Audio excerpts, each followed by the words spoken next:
Bonjour à tous. Alors, je vais faire ma présentation non pas sur des slides, mais à l'intérieur d'un classeur observable.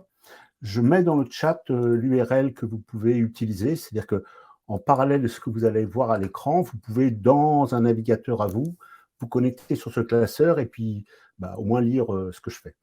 Alors, qu'est-ce que c'est qu'Observable? C'est un outil gratuit, à condition que les données soient publiques. Si on veut faire un travail en secret et le montrer à personne, il faut payer. Dommage. En deux mots, Observable, c'est un tableur JavaScript. C'est-à-dire c'est un ensemble de cellules dans lequel chaque cellule contient un petit code, un fragment de code JavaScript ou du HTML ou du Markdown. Et c'est réactif, c'est-à-dire si une cellule dépend d'une autre, la mise à jour d'une cellule va provoquer en cascade la mise à jour de toutes les cellules qui en dépendent, exactement comme dans un tableur. Et donc, ça donne un style de description et de programmation extrêmement fluide et souple. Voilà, donc Observable, c'est du JavaScript, et je vais vous montrer comment c'est confortable de faire des choses sur les données à partir de ça. Alors, je vais commencer, une première démonstration, c'est d'importer des fichiers dans les classeurs. Alors, partons d'un fichier assez gros. Ça, c'est un fichier Excel. C'est la consommation électrique française, demi-heure par demi-heure, depuis 2013, en fonction de quelle source, nucléaire, fuel, etc. Donc, c'est quand même assez volumineux. Ça fait 175 000 lignes. Bon, c'est un fichier de plusieurs dizaines de mégas. Ce que je vais faire, c'est que je vais l'importer dans Observable. Je clique ici sur mon petit trombone, le plus, et allez, je vais l'importer en 3 formats. CSV, je vais aussi l'importer en JSON. Ça, en fait, c'est redondant, mais c'est pour vous montrer que je peux, quel que soit le format, importer mon fichier. Voilà, donc ça mouline. Et ce que je vais faire, je vais simplement appeler une directive, une sorte de directive qui est déjà codée dans Observable, qui s'appelle File Attachment. Là, je vais y choisir l'option CSV. Et puis, donc voilà, je l'importe, donc le fichier est importé.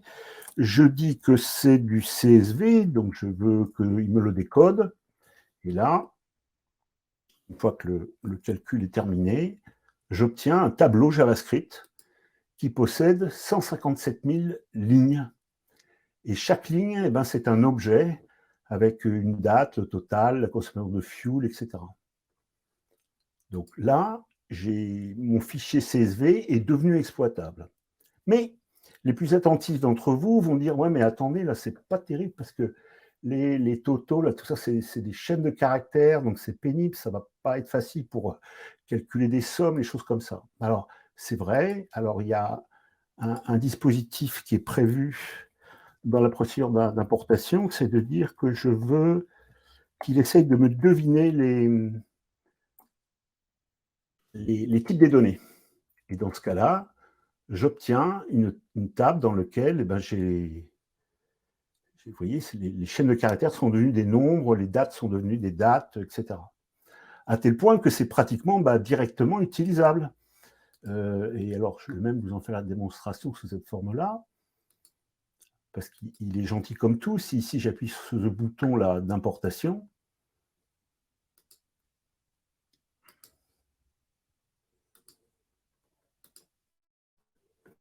il va non seulement me calculer le type, il va me faire une sorte de synthèse, gratuitement. Donc, pour chaque colonne, il me donne une sorte de petit diagramme en barre qui va donner le plus petit, le plus grand. Donc là, c'est 2011 à 2020, je crois.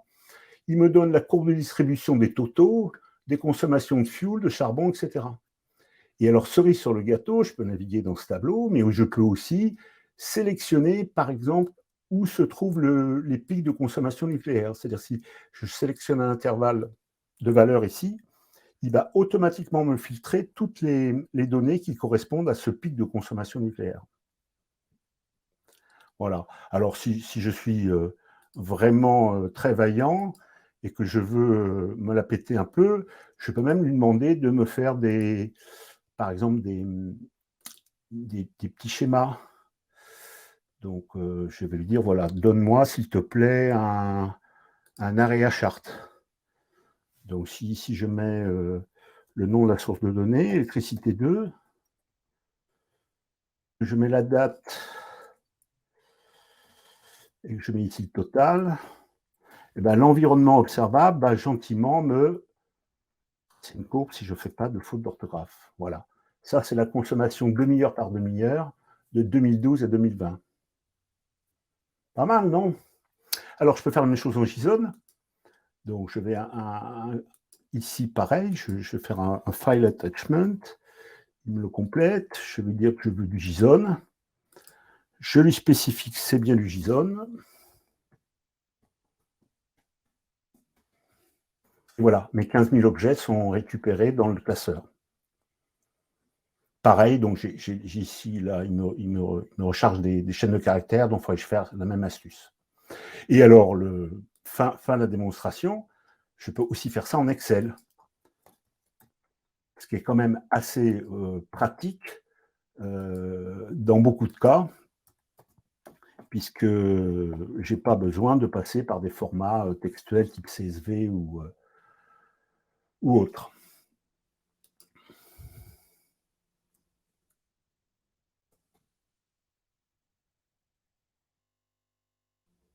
Il mouline. Et alors, ce que je vais faire, c'est que je vais nommer je vais appeler cet import de données XLS. Et quand je vais vouloir accéder, par exemple, à l'onglet numéro 1, feuille numéro 1 de mon classeur Excel, j'y active comme ça. Et là, je vois encore mes 157 000 lignes, mais cette fois-ci à la Excel, c'est-à-dire j'ai ici le nom des colonnes, qui sont par défaut les colonnes alphanumériques d'Excel. Bon, alors, donc je peux facilement rentrer des données dans un classeur observable. Je peux facilement les faire sortir sur plusieurs formats. Dès que j'ai les données quelque part, si je clique ici, il me propose de les télécharger en CSV ou en JSON. Donc ça, c'est une possibilité. Mais on peut aussi considérer que certaines images, par exemple celle-ci, soit je peux la télécharger en PNG, sur une image avec des pixels, soit en image vectorielle sous la forme de SVG, pour par exemple être réutilisée dans un document où la taille pourra être variable. Et alors, il y a une dernière possibilité très amusante et très intéressante d'observable, c'est qu'on peut aussi exploiter les données en les embarquant dans un site web. Donc, c'est un procédé où, en fait, si j'ai une cellule nommée, je peux ici dire je veux l'embarquer, je choisis les cellules que je veux embarquer, je fais copie et je le colle dans l'HTML d'un site web et hop, ça me fait une animation. Alors, j'en ai une ici, là, c'est mon propre site web perceptible. Ce que vous voyez là, les trucs qui bougent, c'est en fait un classeur observable. Donc, la seule chose que j'ai à faire depuis mon site web, c'est d'embarquer un iframe qu'il m'a donné gentiment. Bon, donc ça, c'est pour l'import de données. Regardons maintenant l'utilisation des API. Alors, les API, c'est évidemment le niveau au-dessus, c'est bien plus pratique et bien plus confortable. Pourquoi? D'abord parce que ça permet de sélectionner des enregistrements utiles. Si j'ai un fichier de données de data grand test et que je ne veux que la ville de Nancy, je peux simplement, lors de la requête, dire ne me donne que les lignes qui correspondent à Nancy. Donc là, gain énorme. Je peux aussi demander à l'API, alors selon sa sophistication, elle peut m'autoriser à trier les données avant même de me les renvoyer, ce qui peut être extrêmement confortable dans mes traitements. Elle peut également, l'API, me les transmettre par paquet. Souvent, quand on est face à des grands volumes de données, quand on dépasse mettons les 100 000 ou au-delà, il n'est pas raisonnable de demander la transmission en un seul paquet. Ne serait-ce que parce qu'une interface homme-machine, souvent, elle n'a pas besoin des 100 000 données. Elle en a besoin que de ce que l'utilisateur est en train de regarder. Donc ça peut être très pratique pour optimiser la bande passante et puis le temps de traitement. Alors, par contre, ça donne à l'application un contrôle fin de qu'est-ce qu'elle veut et qu'est-ce qu'elle montre. Et puis, dernier bénéfice, qui n'est pas le moindre, c'est que c'est toujours à jour. Si je ferme ce classeur observable et je le réouvre, eh bien, ça pourra refaire une requête et me fournir les données. Enfin, pour revenir à une des questions qui a été posée à Julien tout à l'heure, sur l'API qui ne répond pas, il y a également des stratégies consistant à mémoriser, cacher les dernières requêtes qui avaient été réussies et de fournir à l'utilisateur avec un warning le fait que, voici ce que je peux te proposer, sachant que c'est les données d'avant-hier ou de la semaine dernière. Alors, on va faire un petit essai en prenant des données, je vais utiliser des données Natura 2000. Donc ici, je suis sur le site Data Grand Est.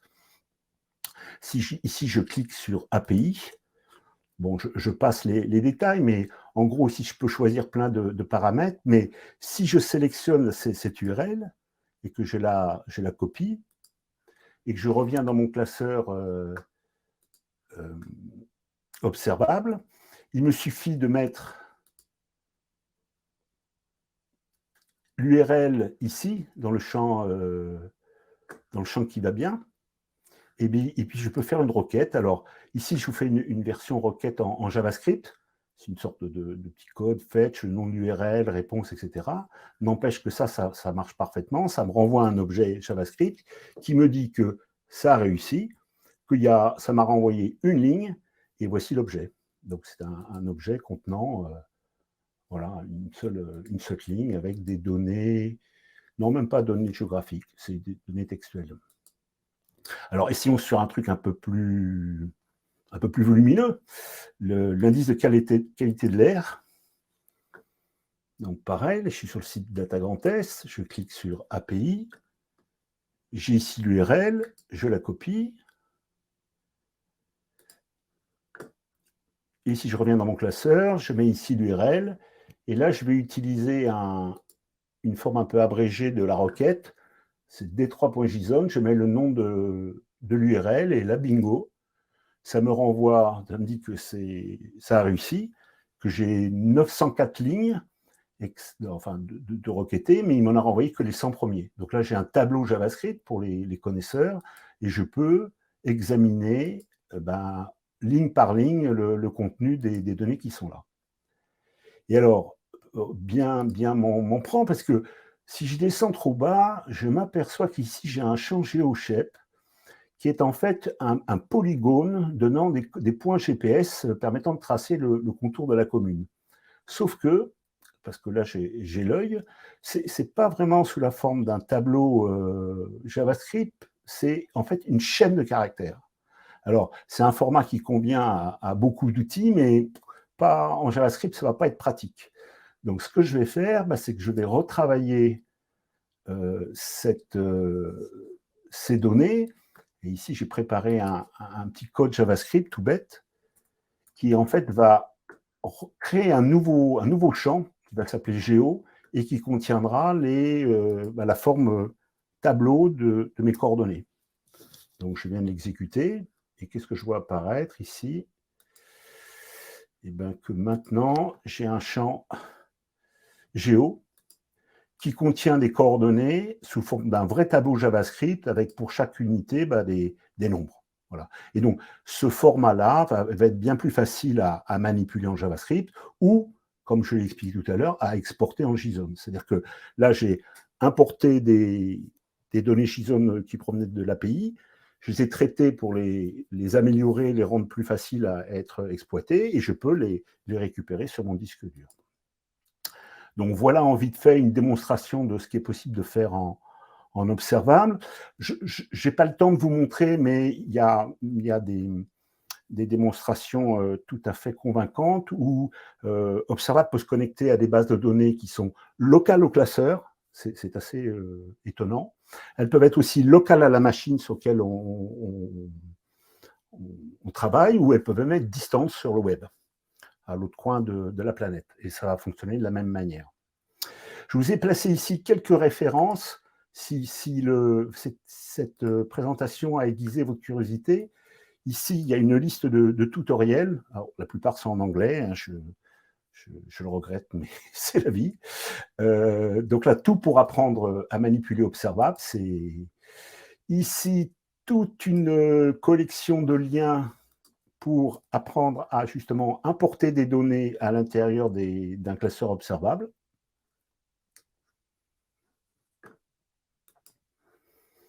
Des références vers comment importer de l'Excel, comment importer des datasets, et je vous ai mis un lien vers celui que je considère comme le français cartographe rockstar d'Observable HQ, un certain Nicolas Lambert, que peut-être certains d'entre vous connaissent.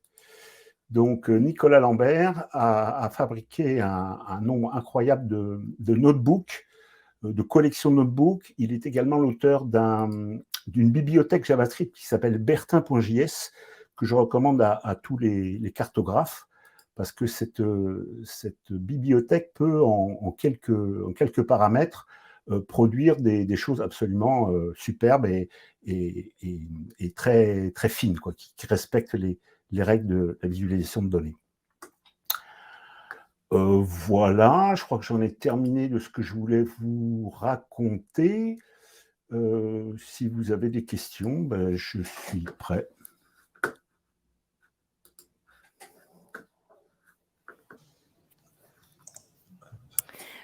Oui, il y a Mathilde Gachard qui demande comment apprendre le langage JavaScript pour pouvoir récupérer les données.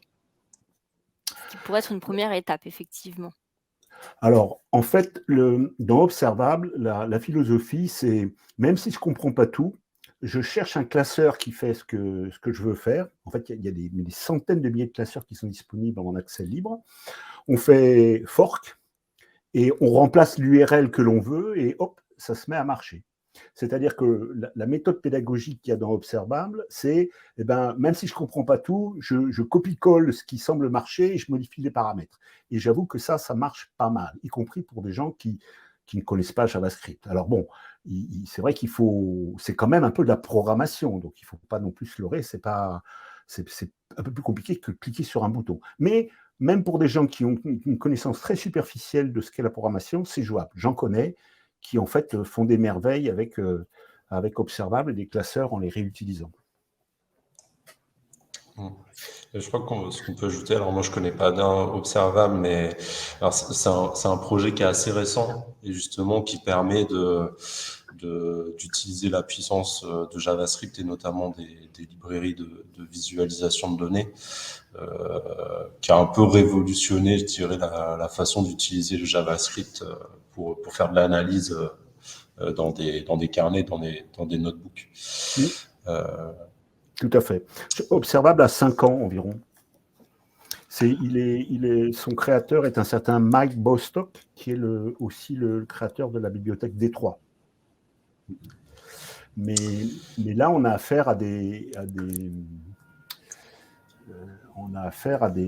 choses bien plus faciles à utiliser que D3. Alors du coup, j'ai une question peut-être plus à l'audience, est-ce qu'il y a des gens qui utilisent Observable déjà dans leur structure? S'il y a des gens, est-ce qu'ils peuvent nous mettre un petit oui dans le chat? Ça m'intéresserait de savoir. On peut se lever, oui, moi aussi ça m'intéresserait. Alors moi j'ai eu des retours, on m'a dit « Oh, je connaissais pas, mais ça me donne envie de l'essayer en tout cas. » Ouais. Donc merci Alain. Avec plaisir. Bah oui, merci pour cette découverte. Je pense qu'on pourra en reparler dans le cadre d'un autre webinaire pour approfondir un peu cet outil. Je pense que ça intéressera beaucoup de monde de voir comment on peut aller un peu plus loin pour faire un peu une analyse, visualiser les données dans Observable. En tout cas, vous l'avez compris, alors que ce soit pour Observable ou d'autres langages, et c'est ce qu'on va voir, c'est que vous pouvez intégrer directement des données qui sont sur une plateforme, comme Data Grand Test, dans votre notebook, là, en l'occurrence, et développer votre analyse sans avoir, après, à chaque fois, à aller chercher les données qui sont sur la plateforme, etc. Absolument. Donc, ça qui est vraiment puissant et qui est intéressant, c'est dans un workflow, dans une chaîne de traitement l'analyse de données, c'est que vous allez automatiser cette partie un peu qui peut être redondante, surtout si c'est sur des données qui changent souvent. Automatiser cette collecte de données dans votre processus d'analyse. Si tu veux compléter. Oui, je voulais juste rajouter que le mode fréquent qui fonctionne bien dans la nature, c'est que quelqu'un d'un peu compétent, expérimenté en JavaScript, fait un notebook et le raccorde aux bonnes données. Et une fois que ça c'est fait, eh ben, il le donne à utiliser à des gens moins expérimentés qui, eux, vont se contenter de changer la couleur, changer les axes, changer les années, etc. C'est-à-dire qu'on peut très facilement faire un duo de quelqu'un qui fait l'organisation et puis qui met à consommer à d'autres personnes. Juste pour clore, je voudrais montrer ici un truc qui répond à la question est-ce que c'est difficile ? En fait, ici, j'ai un classeur qui automatiquement transforme cette chaîne de caractères, enfin, ces CSV-là qui donnent la taille des pays en population ligne après ligne, il le transforme automatiquement en ça. Et donc, ça nécessite, mais alors, zéro programmation. Voilà. Et puis, donc, n'hésitez pas à vous inscrire, c'est gratuit. Et puis, ça vaut le coup. C'est assez étrange au début, mais vous allez voir que c'est très, très puissant. Ouais. On a quelques questions quand même du coup par rapport à ça. Donc il y a des gens qui demandaient justement si c'était gratuit ou payant, donc vous y avez répondu. C'est gratuit jusqu'à une certaine limite. Si on veut faire des choses, en fait, si on veut faire des choses un peu plus privées, il faudra payer finalement. C'est ça. Voilà. Là, on a une question. L'outil a l'air sympa. Mais je ne cerne pas bien la valeur ajoutée par rapport à un logiciel. Des analyses facilement disponibles pour des personnes à qui on voudrait les diffuser. Alors, ça dépend à quel logiciel on compare. Si on prend R, Python, la différence, c'est que là, c'est prêt à l'emploi, c'est dans un navigateur. Si on compare à des outils type Data Wrapper qui sont un peu équivalents, qui en fait sont aussi disponibles sur le web sans installation, voilà, c'est affaire de goût. Je pense qu'Observable est plus puissant que Data Wrapper. Il peut faire plus de choses que ne permet de faire Data Wrapper, mais Data Wrapper peut tout à fait faire le job dans certains cas, quoi. Donc voilà, je ne suis pas en train de dire que ça remplace tout, mais ça remplit un... Enfin, moi, personnellement, dans mon métier, je n'utilise que ça dès que je le peux, quoi.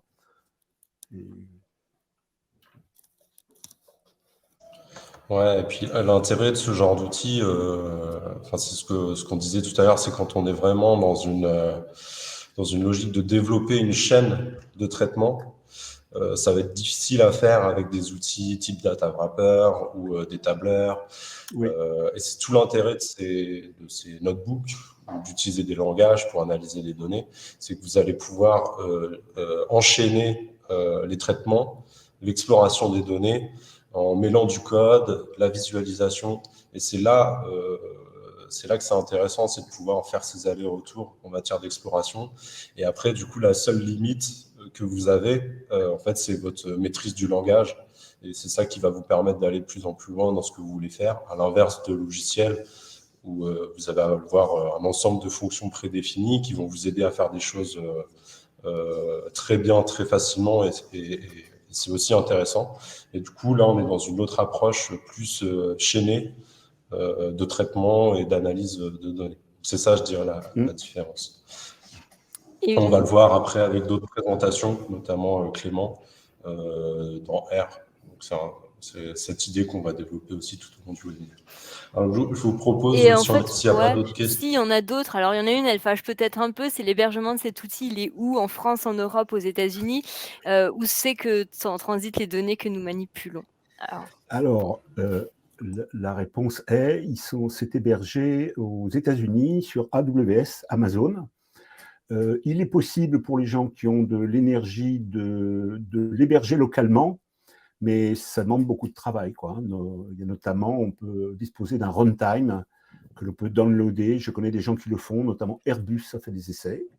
Donc voilà, mais c'est beaucoup plus compliqué. Ok. Et considérez-vous que Jupyter est une alternative libre à Observable qui est gratuit, mais pas libre? Oui, clairement, Jupyter est une... En fait, Observable a copié Jupyter sur beaucoup de concepts et, à mon avis, va plus loin, notamment sur le côté réactif, qui est super confortable une fois qu'on y a pris goût. Mais on pourrait dire que oui, Observable égale Jupyter en première approximation, quoi. Sauf que, vous voyez, là, rien à installer, plus accessible à mon avis, que Jupiter. Ce que je n'ai pas mentionné, que je vois dans le chat, c'est que c'est collaboratif, c'est-à-dire que ce que vous voyez là, vous pouvez, plusieurs mains peuvent travailler sur le même classeur simultanément. Et ça, c'est assez bluffant et ça peut être très utile dans certaines applications. Merci beaucoup.